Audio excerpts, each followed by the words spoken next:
চট্টগ্রাম বন্দরে কন্টেইনার প্রতি গড়ে ৪,৩৯৫ টাকা মাশুল বাড়ানোর প্রস্তাব চূড়ান্ত পর্যায়ে রয়েছে।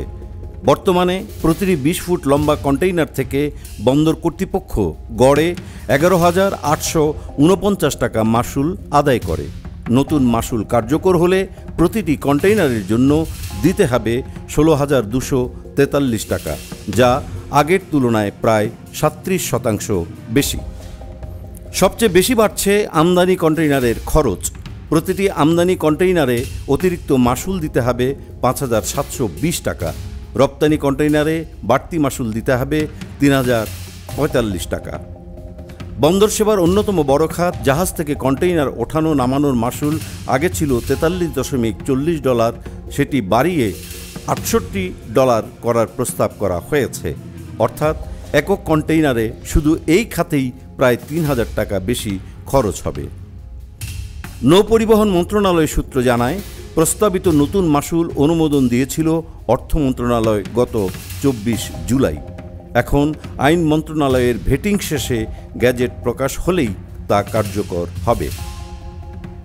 তবে ব্যবহারকারীদের আপত্তির কারণে গ্যাজেট প্রকাশের আগে আবারও পর্যালোচনা শুরু হয়েছে।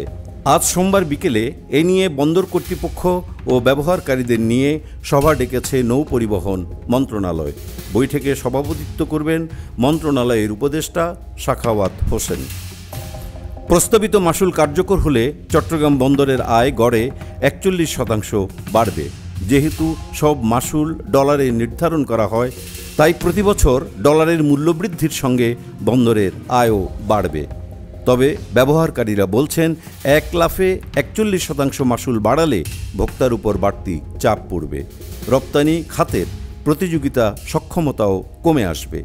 বিজিএমইএ পরিচালক এস.এম. আবু তৈয়ব বলেন, রপ্তানি খাতে কন্টেইনারে কাঁচামাল আমদানির সময় একবার এবং প্রস্তুত পণ্য রপ্তানির সময় আবার মাশুল দিতে হয়। ফলে ২ দফায় বাড়তি মাশুল দিতে হবে, যা কোনোভাবেই যুক্তিসঙ্গত নয়। অন্যদিকে সরকারের যুক্তি হল, ১৯৮৬ সালের পর এবারই প্রথম বন্দর মাশুল বাড়ানো হচ্ছে। বাড়ানো হলেও তা প্রতিবেশী দেশগুলোর তুলনায় এখনও কম থাকবে। বাংলাদেশের আমদানি রপ্তানির ৯৯% কন্টেইনার পরিবহন হয় চট্টগ্রাম বন্দর দিয়ে।